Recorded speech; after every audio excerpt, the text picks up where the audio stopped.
दर्शकों, ज्योतिष विज्ञान है या अंधविश्वास? और क्यों नहीं होती शादियां और क्यों होते हैं तलाक? क्यों नहीं पढ़ते बच्चे और कैसे बनते हैं डॉक्टर, आईएएस, वकील, क्रिकेटर व फिल्म स्टार? और क्यों होती हैं वास्तु दोष के घर में जनहानि, धनहानि, बीमारियां व मौत? और कैसे होगी आपके नौकरी व व्यापार में वृद्धि? क्यों नहीं चलता कारोबार और क्यों होते हैं घर में कलेश? कैसे होता है पूजा पाठ, रत्न व यज्ञ से समाधान? क्या है रत्न व अंकों का रहस्य और कैसा रहेगा आपका आज का दिन? आइए देखते हैं ज्योतिष सीखिए कार्यक्रम। प्रिय दर्शकों, नमस्कार। ज्योतिषी के कार्यक्रम में आप सबका हार्दिक स्वागत है। मैं हूं डॉक्टर एच एस रावत।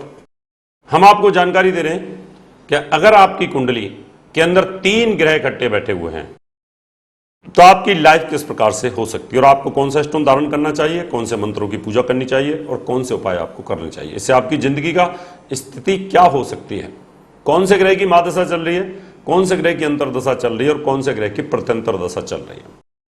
3 ग्रह प्रभावित करते हैं, महादशा, अंतरदशा और प्रत्यंतर दशा, और साथ में गोचर की स्थिति। वृष लगन की कुंडली अगर आपकी है तो वृष लगन का स्वामी यहां पर शुक्र हो जाता है। शुक्र के पास 2 जिम्मेवारियां होती हैं, एक लगन का स्वामी होता है और एक रोग चोट बाधा ऋण का स्वामी हो जाता है। यहां बुध के पास 2 जिम्मेवारियां, धन का स्वामी और एजुकेशन का स्वामी है। चंद्रमा यहां तीसरे भाव मेहनत का स्वामी है और यहां हाई थॉट्स और सुख साधन यहां सूर्य के पास है। दर्शकों, सब अपनी अपनी महादशा के अंदर अपना अपना फल करते हैं ग्रह। अगर सूर्य की महादशा चलती है तो आपको सुख साधन मिलेगा क्योंकि चौथे भाव का स्वामी है। आपके विचार बहुत हाई रहेंगे, आप छोटी चीज से कंप्रोमाइज नहीं करेंगे। अगर चंद्रमा की अंतरदशा चलेगी तो वो ताकत देगा आपको, भाई बहनों का प्यार देगा, आपको विदेश यात्राएं करेगा। जब अंतरदशा अगर बुध की चलेगी तो उस समय पर आपको धन की आवक होगी, पैसा आएगा आपके पास और एजुकेशन के लिए भी आपकी स्थिति अच्छी बनी रहेगी। अब इन तीनों चीजों को लेकर के हम कहां कहां कैसी स्थिति में जा सकते हैं, आइए आपको सिखाते हैं। सूर्य, चंद्र और बुध या मित्र के घर में बैठा है और दिशा बल भी प्राप्त है इसको, क्योंकि पूर्व दिशा में गुरु और बुध को दिशा बल प्राप्त हो जाता है। एक तो मित्र के घर में बैठा है, स्थान बल मिल गया, दूसरा दिशा का भी इसको बल मिल गया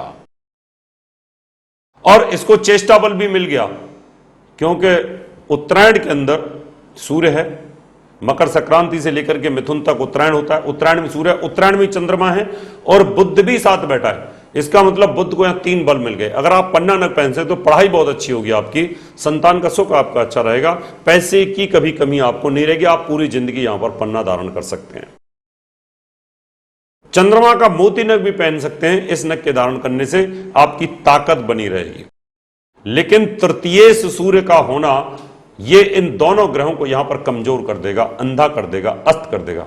इसलिए सूर्य को जल चढ़ाना चाहिए आपको और 2 स्टोन पहन के रखने चाहिए। पन्ना और मोती धारण करने से एजुकेशन अच्छी होगी, मानसिक स्थिति अच्छी होगी, कैरियर भी अच्छा रहेगा, कर्जा हटेगा, धन की वृद्धि रहेगी। सूर्य, चंद्र और बुध द्वितीय भाव के अंदर बैठे हैं। द्वितीय भाव परिवार का होता है, धन का होता है, वे ऑफ टॉकिंग का होता है, वाणी का होता है, खूबसूरती का होता है। 2 खूबसूरत चंद्र और बुध बैठे हुए हैं। बुध अपने घर के अंदर बैठा हुआ है तो आदमी का जो चेहरा होगा काफी खूबसूरत होगा। पन्ना हमेशा पहने। इस नग के धारण करने से एजुकेशन अच्छी रहेगी, साथ में आपका परिवार की वृद्धि अच्छी रहेगी, आपका वे ऑफ टॉकिंग अच्छा रहेगा, आपकी कंसल्टेंसी सर्विसेज बहुत अच्छी रहेंगी। साथ में चंद्रमा यहां पर बैठा हुआ है मेहनत का स्वामी होकर के, तो मेहनत से आपको लाभ मिलेगा। लेकिन सूर्य यहां हाई थॉट्स का स्वामी होकर के बैठा है तो आपका जो धन है वो खर्चों के ऊपर, यानी खर्चे होंगे लेकिन साथ में सुख साधनों के ऊपर। अब ऐसी सिचुएशन के अंदर खर्चे कंट्रोल करना है तो सूर्य की पूजा करें, साथ में 2 स्टोन पहन के रखें। सूर्य, चंद्र, बुध तृतीय भाव के अंदर एक साथ बैठे हैं। अगर सूर्य की महादशा चलती है तो मकान मिलेगा, बुध की महादशा चलती है धन आएगा, चंद्रमा की महादशा चलती है तो मेहनत से पैसा कमाएंगे। अब कोई सी भी महादशा चलेगी यहां पर आपको बेनिफिट्स मिलेंगे, लेकिन यह ध्यान रखें कि सूर्य चौथे का स्वामी होकर के तीसरे में अपनी राशि से 12वें भाव में बैठा हुआ है और इसके कारण चंद्र और बुध को कमजोरी आती है, तो सूर्य का नग यहां ना पहने। चौथे भाव के अंदर सूर्य चंद्र बैठे हैं तो सूर्य अपने घर में बैठ करके बहुत हाई थॉट्स देता है, बड़े ऊंचे विचार बना देता है, आदमी के बहुत हाई थॉट्स रहेंगे, यानी छोटी चीज से कंप्रोमाइज नहीं करेगा ऐसा व्यक्ति। तो माणिक पहन सकते हैं, पन्ना नग भी पहन सकते हैं संतान की वृद्धि के लिए। आप एजुकेशन फील्ड में हैं, उच्च शिक्षा ले रहे हैं या कंपटीशन की तैयारी कर रहे हैं, आप IAS, IPS, medical, MBBS, IIT, CA, इस प्रकार के एग्जाम अगर आप दे रहे हैं तो आपको पन्ना हमेशा पहनना होगा, आपको मोती भी एक हमेशा पहनना पड़ेगा।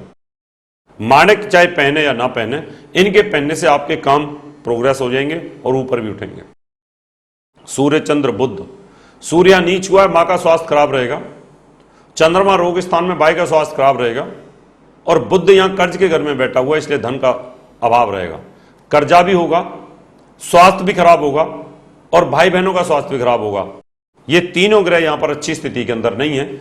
और तुला राशि के अंदर चंद्रमा बैठा है तो शनि की 7.5 पीक आवर में आपके ऊपर रहेगी और इस शनि की 7.5 के कारण आपकी स्थिति खराब रहेगी। तीनों ग्रहों की पूजा करनी चाहिए। बच्चे नहीं हो रहे हैं, बार बार गर्भपात होते हैं, तो आप पन्ना धारण कर सकते। सूर्य, चंद्र, बुध, यहां चंद्रमा नीच हो गए तो शनि की 7.5 की चपेट आपके ऊपर रहेगी और इस शनि की 7.5 के कारण आपकी मानसिक स्थिति खराब रहेगी। यहां डिवोर्स होने का योग बनेगा, तलाक हो जाएगा, 2 शादी के योग बनेंगे। अगर तीनों ग्रह सूर्य, चंद्र, बुध छठे भाव में बैठे हुए हैं, न पैसा रहेगा, मेहनत का रिजल्ट भी मिलेगा नहीं और पढ़ाई में बाधा और बच्चे होने में दिक्कत आपको आएगी। अगर इस तरह की स्थिति आपके साथ हो रही है तो आप इसका यज्ञ कराइए, पूजा कराइए, वैदिक पूजा कराइए। पूजा कराने से इन चीजों का कष्ट का निवारण हो जाता है। सूर्य, चंद्र और बुध भाग्य स्थान पर बैठे हुए हैं। सूर्य का शत्रु के घर में बैठना, चंद्रमा के शत्रु के घर में बैठना भाग्य का नुकसान करता है, पिता के साथ तालमेल नहीं बैठता। लेकिन बुध अपने मित्र के घर में बैठा है, भाग्यस्थान पर बैठा है, तो पन्ना पहनने से आपको रिजल्ट अच्छे मिलेंगे और मेहनत का रिजल्ट आपको चाहिए तो आपको मोती भी पहनना चाहिए। तो पिता के साथ भी तालमेल अच्छा होगा, विदेश से लाभ मिलेगा, एजुकेशन के लिए आप बाहर जा सकते हैं। ये तीनों ग्रह सूर्य, चंद्र, बुध कर्म भाव पर बैठे, सरकारी नौकरी का योग आपको मिल जाएगा। सूर्य, चंद्र, बुध 11वें भाव में बैठे, बिजनेस व्यापार में आपको प्रोग्रेस नहीं मिल पाएगी, इसलिए व्यापार ना करें। सूर्य, चंद्र और बुध 12वें भाव में बैठे हुए हैं तो हाई थॉट्स बने रहेंगे, सरकार से उलझते रहेंगे, मेहनत का रिजल्ट कम मिलेंगे और खर्चा ज्यादा रहेगा। आपकी कुंडली के अंदर भी सरकारी मुकदमे आपके ऊपर उलझे हुए हैं जिनसे आप निजात पाना चाहते हैं। आपकी शादी टूट चुकी है, दूसरी शादी करना चाहते हैं। आप मंगलिक हैं, मंगल के प्रभाव के कारण आपकी मैरिज सक्सेस नहीं है, या बच्चों की पढ़ाई के बारे में आईआईटी, एमबीए, सीए या आईएएस, आईपीएस के कंपटीशन की तैयारी कर रहे हैं, तो आप अपॉइंटमेंट लेकर के हमें मिल सकते हैं। दर्शकों, अभी समय आपसे हाथ लेने का, अगले एपिसोड में आपसे फिर मुलाकात करेंगे। तब तक के लिए नमस्कार।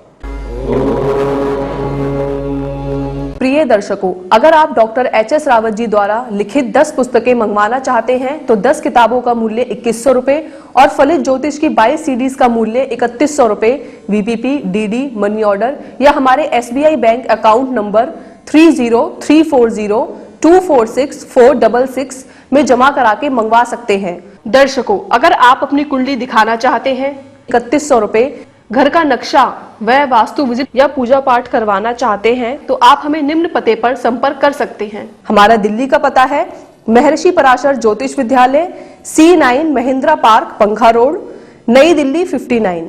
Phone number 9212296090। हमारा मुंबई का पता है महर्षि Parashar Jyotish Vidyalaya, flat number 201, Anand Vihar building, Bajaj road, Vile Parle west, Mumbai 56। Phone number 02226707930। Mobile number 9820114429।